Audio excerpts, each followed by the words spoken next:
back in 2006, real estate development was booming in Las Cruces, as well as many other parts of the country.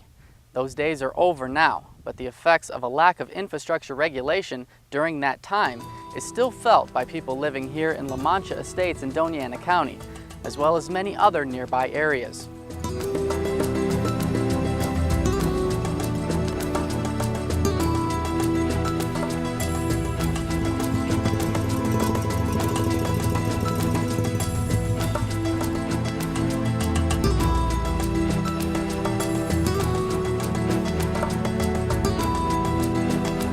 In 2006, Jeff Seberg and his wife were searching the southern U.S. for a sunny and warm place to build a home and retire when they came to La Mancha Estates west of Mesilla and saw the 1-acre lots for sale. Their search was over. We liked the size of the lots to begin with. We also liked just the way where it was situated, kind of near Mesilla. We liked the small town and old town flavor of Mesilla.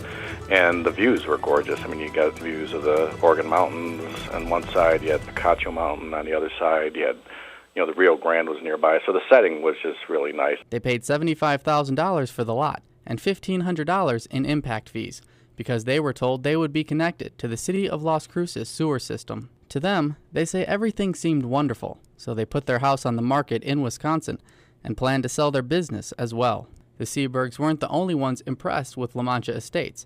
Marilyn Brule and her husband bought a lot at about the same time and started building right away. It's beautiful.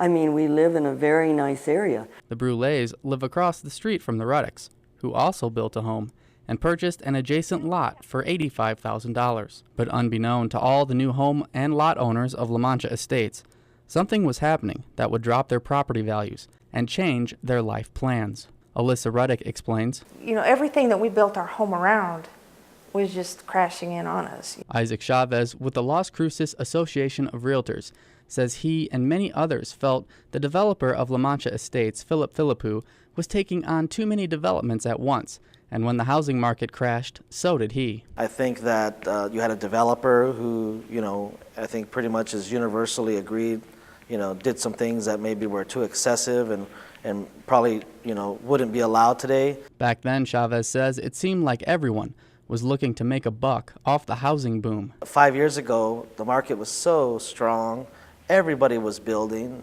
and people tend to forget the city and the county governments were drooling at the mouth as well because they were bringing in tons of money from property taxes and impact fees. So it wasn't like they were there saying, hey, we got to slow down. I mean, everybody was in on this. Everybody was excited that we were booming.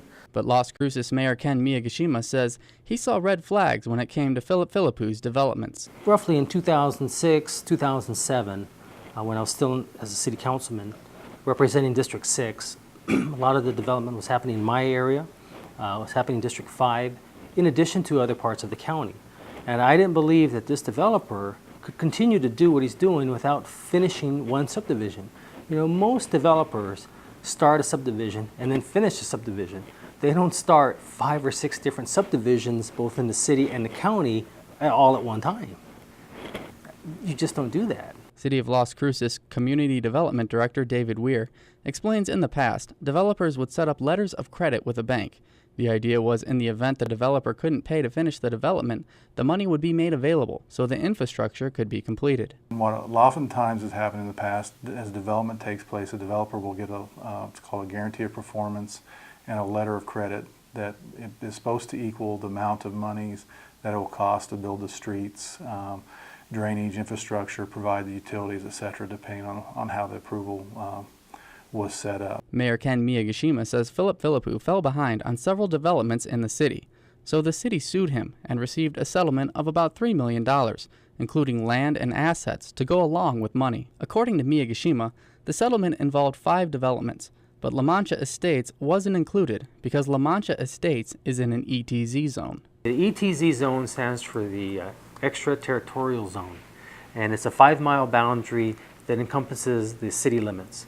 The reason for the ETZ, extraterritorial zone, is in the fact that if and when the city starts to expand, the housing, the roads, the development all along that area can easily mesh with the city standards. Miyagishima says the ETZ zone is under Doña County jurisdiction, and the county issues building permits, but the city is in charge of the letters of credit, which he says totaled $1.4 million and are non-expiring for La Mancha Estates. Community Development Director David Weir says when the city tried to get that money from BBVA Compass Bank to complete the infrastructure in La Mancha Estates, the bank said no. There was a letter of credit, and then when the city went, the city is named as the person that's to pull the letter of credit.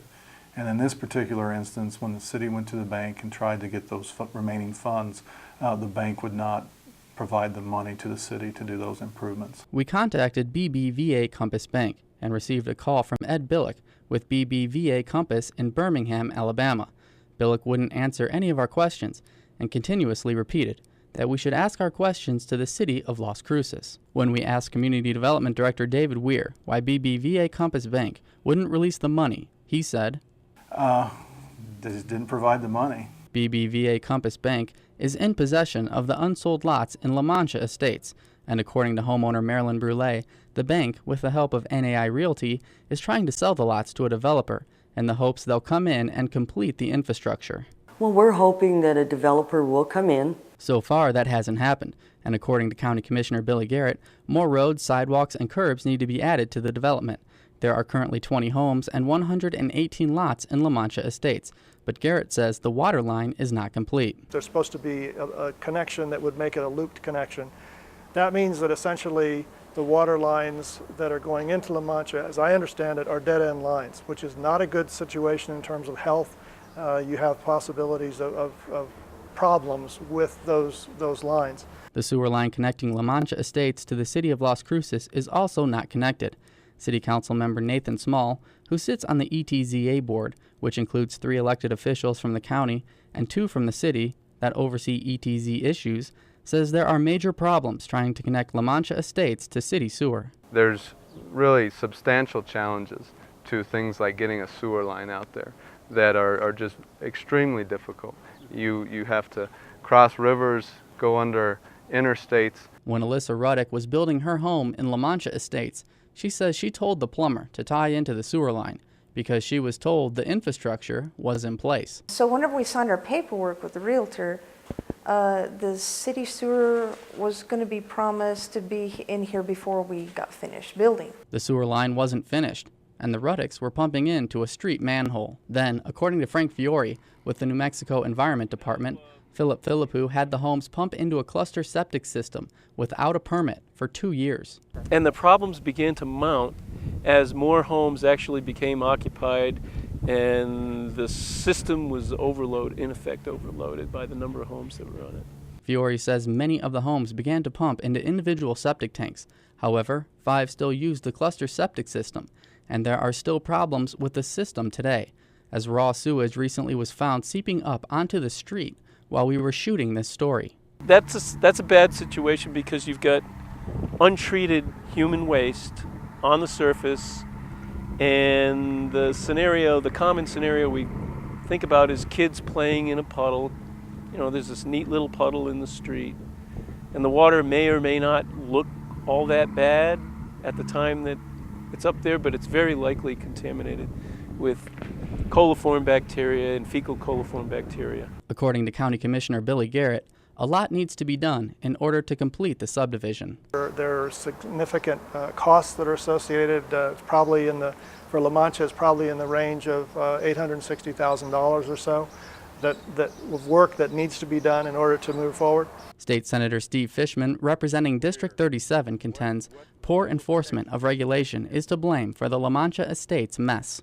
This is the biggest issue. Every time we fail to enforce reasonable regulation and consumer protections, what always happens is the bill comes back to the taxpayer.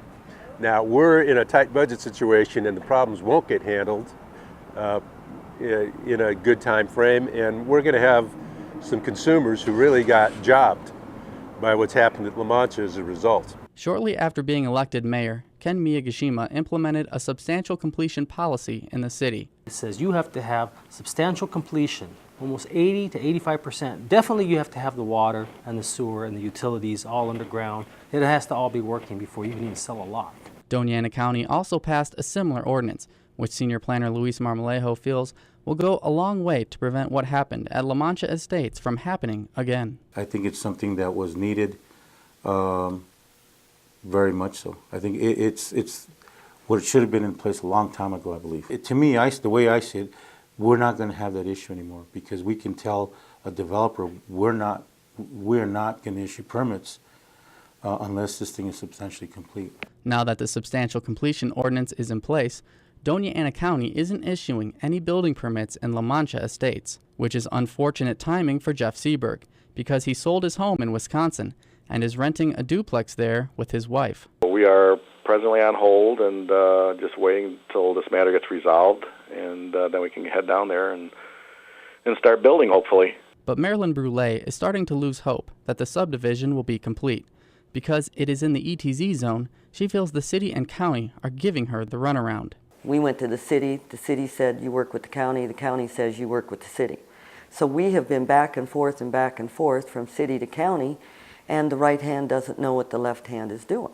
Well, it's very sad. We put a lot of money into this home to build it, and you know, we're looking at retiring in the next few years. And, you know, that really hurts us in our retirement money. Isaac Chavez with the Las Cruces Association of Realtors says he feels the community's reputation is at stake if elected officials don't step up and fix the issues in La Mancha Estates. So every single person that built out there has probably told at least 20, 30 people from where they come from, don't come to Las Cruces, this place, you know. So that's the worst thing that could possibly happen. And for that reason alone, that should be enough for the governmental entities to say, you know, we're going to step in and solve this problem. The State Environmental Department told us they would grant individual septic tank permits for the lots the size of Jeff Seberg's in La Mancha Estates. Seberg's lot does sit on a paved road, and there are homes built across the street. County Commissioner Billy Garrett says he might consider voting to give the Sebergs a waiver so they can get a building permit. I suppose the idea of a waiver is a possibility. Everything like this is going to need to be looked at on an individual basis. According to Marilyn Brule, so far the City of Las Cruces, Doña Ana County, the ETZA Board, and BBVA Compass Bank have done nothing to improve the situation in La Mancha Estates. For now, the subdivision's residents and Jeff Seberg just continue to wait. We were geared up to come down there, and we got building plans already done, you know, and with our builder down there, and we're ready to start picking things out and get pricing, and now we're stuck on hold. And every winter, I'm more unhappy when it's snowing up here and I'm freezing. For KRWG, I'm Jared Andersen.